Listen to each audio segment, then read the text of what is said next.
People passed me like I didn't exist. Their footsteps thudded on the pavement, their eyes locked on their phones, their hands stuffed into expensive coats. I sat on the cold concrete, my back against the brick wall of a bakery, the scent of fresh bread teasing my empty stomach. I stopped asking for help a long time ago. No one listened. No one cared. Then, out of nowhere, a shadow paused in front of me. I didn't look up at first. Most people hesitated before deciding I wasn't worth their time. But this one didn't move away. "You okay?" The voice was young. "Calm." I finally glanced up, expecting another college kid looking for a picture to post about helping the less fortunate. But the face looking down at me wasn't just anyone. It was Barron Trump. My throat tightened. I didn't know what to say. I wasn't used to people stopping. He pulled a single dollar from his pocket and held it out to me. "Here," he said. $1. One. Single. Dollar. I almost laughed. What was I supposed to do with that? But something in his expression made me take it. His face wasn't full of pity like most people who toss change my way. It was something else. Almost like he knew something I didn't. "Thank you," I muttered, stuffing it into my coat pocket. Barron gave a small nod and turned to leave, blending back into the stream of people. I watched him go, my fingers tightening around the bill. My stomach grumbled again, but I ignored it. $1 wouldn't do much. Maybe a piece of gum. Spend it wisely. I flinched. The voice came from beside me, but I hadn't heard anyone walk up. An older man stood there, his gray beard thick, his jacket even more torn than mine. His eyes, though, they were sharp, like he could see right through me. "What?" I asked. He nodded my pocket. "That dollar. It's important." I scoffed. "Yeah? It's $1. It won't even buy me a cup of coffee." The man didn't smile. "You'd be surprised." I didn't know what to say. The guy was weird, but there was something about him that made my skin prickle. He stared at me for a long moment, then walked away without another word, disappearing into the crowd. I exhaled slowly and shook my head. Weird day. For a few minutes, I just sat there, rubbing my thumb over the bill in my pocket. The city buzzed around me. Car horns, distant laughter, the endless shuffle of feet. I should have forgotten about it. Just another rich kid giving out pocket change to make himself feel better. But I couldn't shake the feeling that something was off. That man's words echoed in my head. I stood up. My legs ached from sitting for so long. I didn't know where I was going, but I knew I needed to move. Something about today felt different. The dollar was still in my pocket, unspent. I walked for a while, weaving through streets I knew too well. The city had a way of making you feel invisible, and most days I welcomed that. But today was different. That dollar in my pocket felt heavier than it should, like it was carrying something I couldn't see yet. My stomach growled again, sharper this time. I hadn't eaten since yesterday, maybe longer. I lost track of time when hunger took over. I spotted a corner store up ahead, its bright yellow sign flickering against the gray sky. I figured I could at least buy something small, stretch the dollar as far as it would go. The bell above the door jingled when I stepped inside. Warm air wrapped around me, filled with the scent of old wood and something fried. The cashier barely glanced up from his phone as I shuffled through the aisles. I picked up a pack of crackers, the cheapest thing I could find. It wasn't much, but it would keep the hunger down for a little while longer. I walked up to the counter and slid the dollar across. The cashier, a guy in his 20s with a bored expression, reached for it lazily. Then he stopped. His eyes flicked down to the bill, and suddenly his whole posture changed. He straightened up, his fingers tightening around the dollar. His face turned pale. "Where'd you get this?" His voice was lower now, almost a whisper. I frowned. "What?" "This dollar," he said again, flipping it over, inspecting it like it was a piece of gold. "Where did you get it?" I shifted uncomfortably. "Some kid gave it to me." He looked up sharply. "What kid?" I hesitated. I didn't know why, but something in my gut told me not to say Barron's name. I shrugged instead. "Just some kid." The cashier swallowed hard. He glanced around, like he was making sure no one else was watching.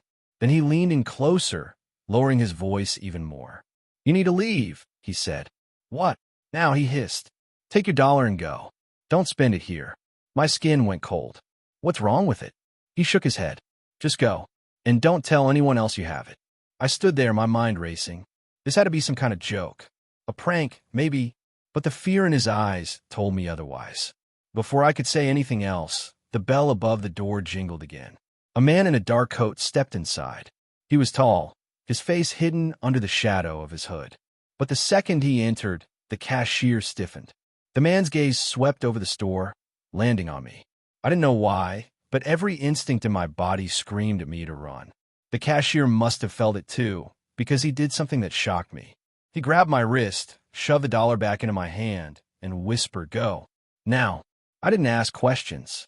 I turned and walked out as fast as I could without looking suspicious. The second I hit the sidewalk, I heard footsteps behind me.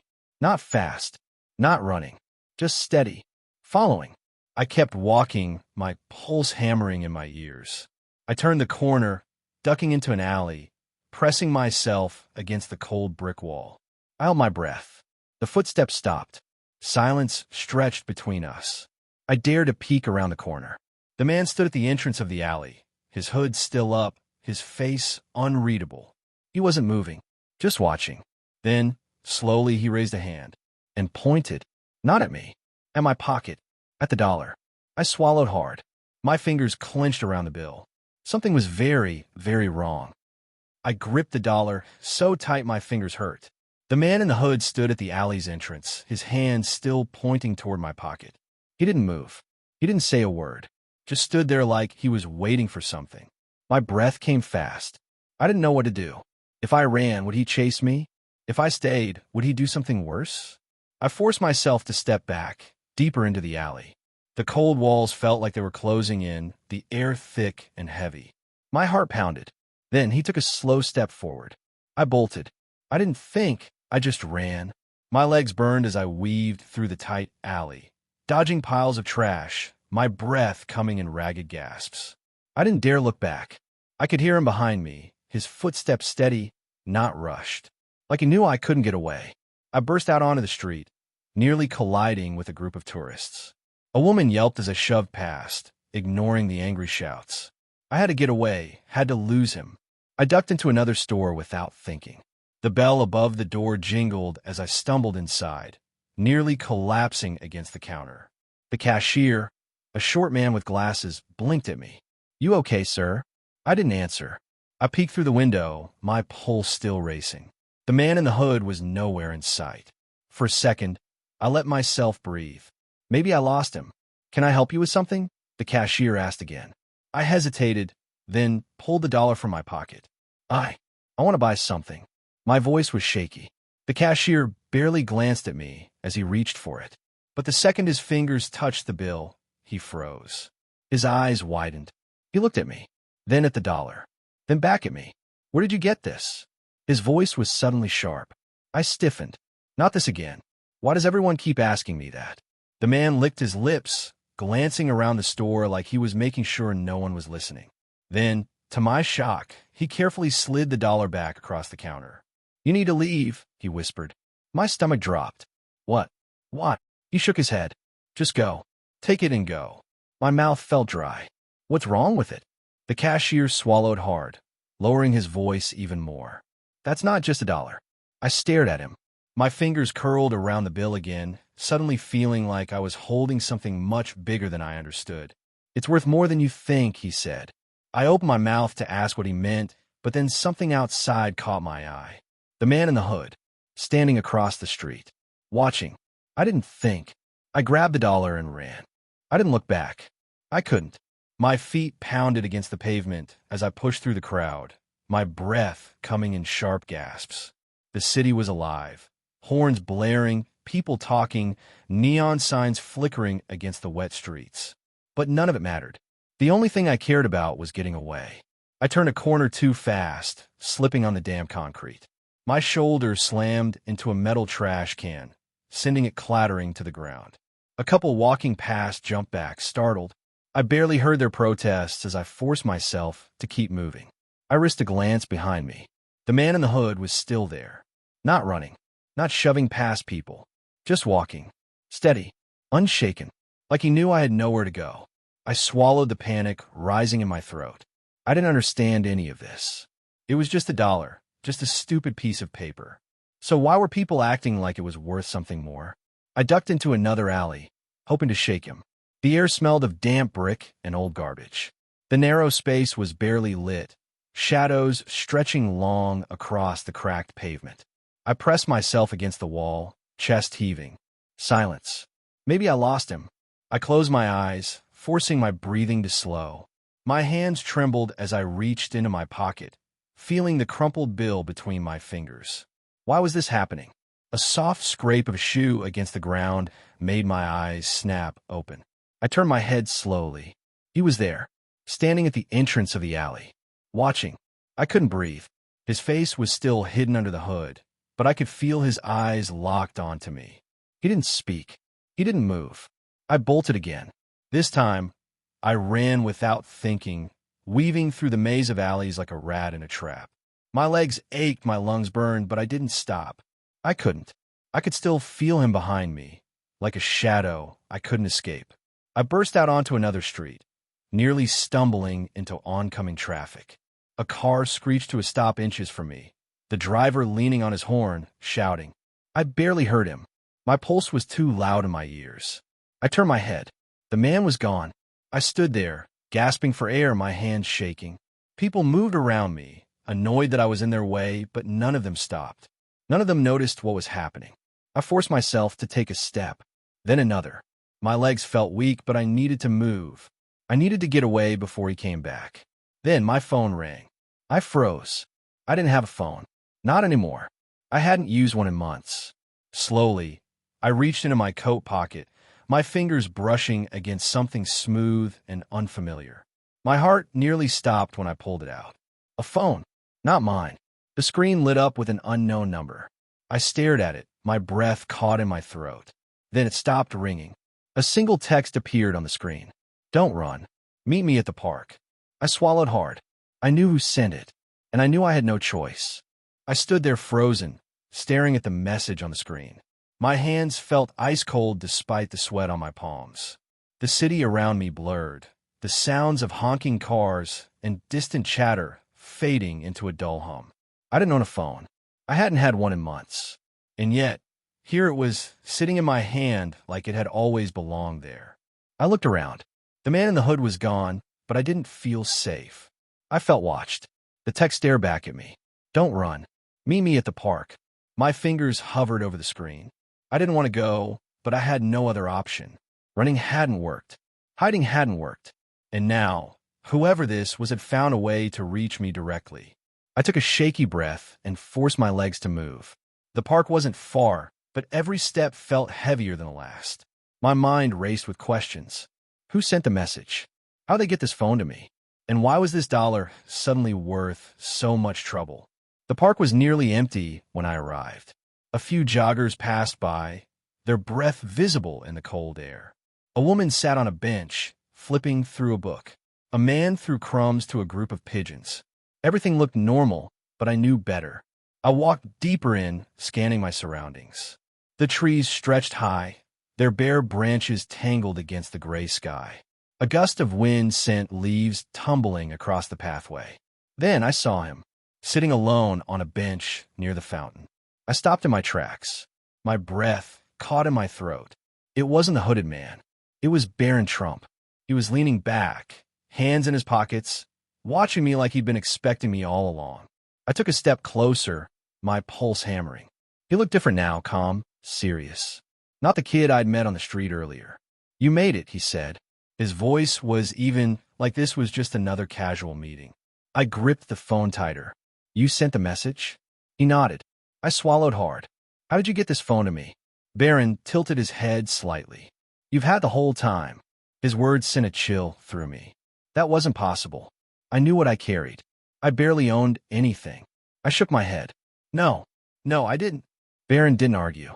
He just looked at me, studying my face like he was waiting for me to figure something out on my own. I reached into my pocket, pulling out the dollar. It was worn, slightly crumpled from my grip. I held it up. Why is everyone acting like this isn't just a dollar? Barron exhaled, his eyes locked on the bill. For the first time, I saw something in his expression I hadn't expected. Regret. There's more to it, he said quietly. I waited for him to continue, but he hesitated. like he wasn't sure how much to tell me. What is it? I pressed. What's so special about this? He glanced around, making sure no one was listening. Then he leaned forward, lowering his voice. That dollar isn't supposed to exist. My stomach tightened. What do you mean? He tapped his fingers against his knee, choosing his words carefully. It's part of something bigger, something that was never meant to be in the hands of just anyone. I felt my grip tighten on the bill. You gave it to me. Barron nodded. I didn't think it would matter. But now they know you have it. I didn't have to ask who they were. I'd already met one of them. I exhaled sharply, my nerves stretched too thin. What do they want? Barron's expression darkened. To erase it.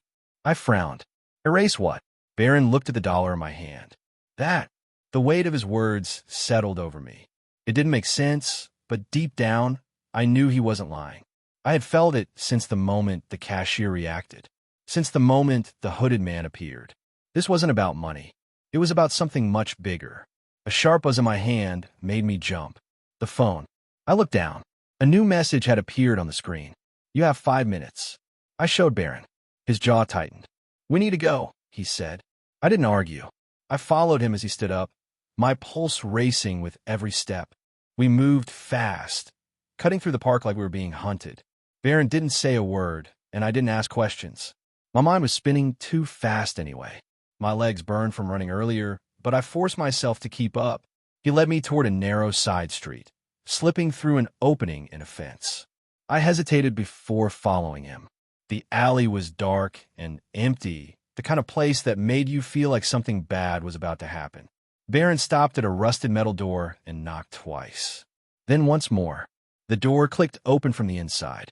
A man in a gray suit peered out, his sharp eyes locking onto me immediately. He didn't look surprised to see Barron. He did, however, look very interested in me. Is this him? The man asked. Barron nodded. He has it. I felt a lump in my throat. This didn't feel right. I glanced back, half expecting to see the hooded man at the entrance of the alley, watching. Barron stepped inside. I had a choice, stay in the alley, alone, with who knows what coming after me, or go in and find out what all of this meant. I followed. The room inside was small and bare, a single desk against the wall, and a few old chairs. It smelled like dust and something metallic. The man in the suit shut the door behind us, locking it with a heavy bolt. Barron sat down like he'd been here before. I stayed standing. The man turned toward me. Let me see it. I hesitated. Barron nodded. It's okay. I wasn't sure I believed him, but at this point I was too deep in to stop now. Slowly, I reached into my pocket and pulled out the dollar. The man stepped forward, his eyes narrowing as he studied it. For a moment, he said nothing. Then he sighed and rubbed his temple like he'd been expecting this problem but didn't want to deal with it. Where did you get this? He asked. I glanced at Barron. He answered for me. I gave it to him. The man exhaled sharply. You have no idea what you've done. Barron didn't flinch. It's too late now. I had enough. My hands curled into fists, frustration bubbling up. Can someone just tell me what's going on? The man studied me for a long moment, like he was deciding how much to tell me.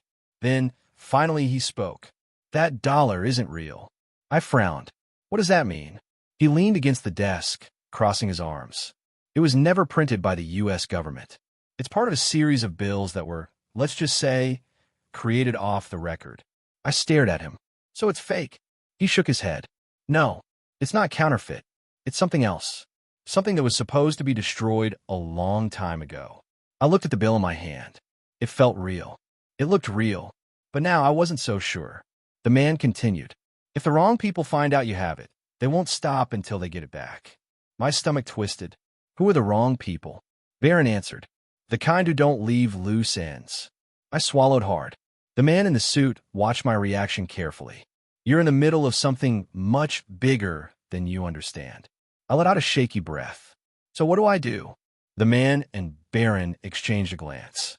You run, the man said. The sound of footsteps outside made us all freeze. Heavy, purposeful, coming closer. Barron stood up fast. They're here. The footsteps outside were slow, steady, deliberate. Each one felt heavier than the last, like whoever was coming already knew we had nowhere to go. My heart pounded so hard I could feel in my throat. The room suddenly felt smaller, the air thicker. Barron and the man in the suit exchanged a look, but neither of them spoke. I could see it in their eyes. They were calculating, figuring out our next move. Then the footsteps stopped. Right outside the door. No one breathed. A soft knock echoed through the room, light but firm. It sent a shiver down my spine. The man in the suit moved first, crossing the room in 2 steps. He pressed his ear to the door, listening. Barron tensed beside me, his hands curled into fists. The knock came again, this time slower. I took a step back, gripping the dollar so tightly it crumpled in my fist. I didn't understand why this piece of paper was so important, but I knew one thing. Whoever was on the other side of that door wasn't here to talk. The man turned to Barron, his voice low. "We need to leave. Now." Barron nodded. "Back door." The man moved to the far corner of the room, pulling aside an old metal cabinet. Behind it, a narrow door was barely visible against the wall. Another knock. Then the doorknob turned. I felt my breath catch. The man in the suit motioned for us to move. Barron grabbed my arm and pulled me toward the hidden exit. The door creaked open just as we slipped through, but I didn't dare look back. I could feel the presence of whoever was entering, like a shadow, creeping closer. The hallway behind the door was dark and smelled of damp concrete. Barron didn't let go of my arm as we ran through it, our footsteps echoing in the tight space. My mind raced as fast as my legs. Who was that? Why didn't they just kick the door down? And how did Barron and this guy know exactly where to go? The hallway led to another door at the end. The man in the suit pushed it open, and cold air hit my face. We were outside again, in a narrow alley filled with dumpsters and rusted fire escapes. Barron turned to me, his expression serious. We split up. Panic shot through me. What? No, I don't even know what's going on. The man in the suit pulled something from his pocket and pressed it into Barron's hand. It was another bill, not $1, a train ticket. "Get to Chicago," he told him. Barron didn't hesitate. He shoved the ticket into his jacket and nodded. Then the man turned to me. "You need to disappear." I stared at him. Disappear where? He glanced over his shoulder, as if expecting someone to come rushing out of the building any second. Anywhere but here. Barron met my eyes. Listen to him. They won't stop coming. My mind spun, trying to catch up. Why me? Why not you? Barron hesitated, then exhaled. Because I knew what I was doing when I gave you that $1. You didn't. The truth hit me like a punch to the stomach. He had put me in this situation. Not by accident. Not by mistake. He had chosen me. The man in the suit handed me something small and cold. A key. There's a storage unit 2 blocks from here. Number 27. Inside, you'll find what you need. I looked down at the key in my palm, my hands shaking. What's inside? The man's expression didn't change. A choice. Barron took a step back, already preparing to leave. Go. Now.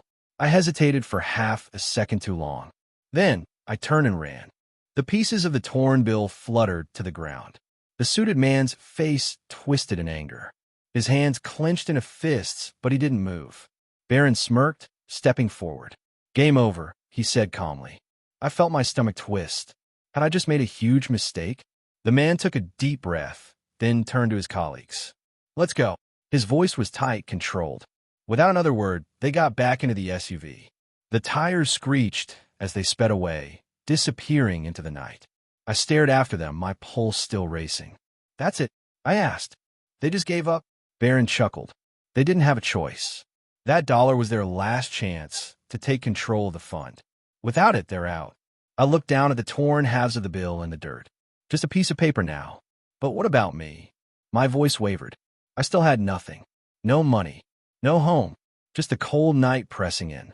Barron reached into his pocket and pulled out a sleek black card. He held it out. This is for you. I hesitated. What is it? A key, he said, to a second chance. I took the card and turned it over in my hands. No name, no numbers. Just a gold emblem stamped in the center. It felt heavier than it should have, like it carried more than just its physical weight. Barron checked his phone. Someone's waiting for you at the Hilton downtown. They'll explain everything. I let out a shaky laugh. You really think they're going to let me walk into a Hilton dressed like this? I gestured to my torn jacket, my worn-out jeans. "You'd be surprised," he said with a grin.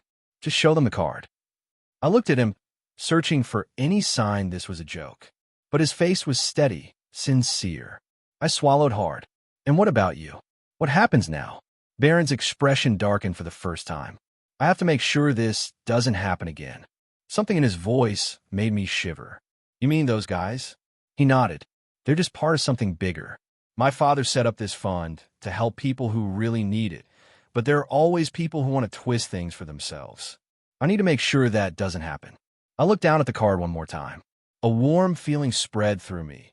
Hope, real hope, something I hadn't felt in years. "I don't know what to say," I admitted. Barron smiled. "Then don't say anything. Just use it." For a moment, neither of us spoke. Then, without another word, Barron turned and walked away, disappearing into the darkness. I stood there, gripping the card, the torn pieces of the dollar still at my feet. The past 24 hours felt like a dream. But the cold night air was real. The hunger gnawing at my stomach was real. And the chance I had just been given, that was real too. I took a deep breath, then started walking. One step towards something new.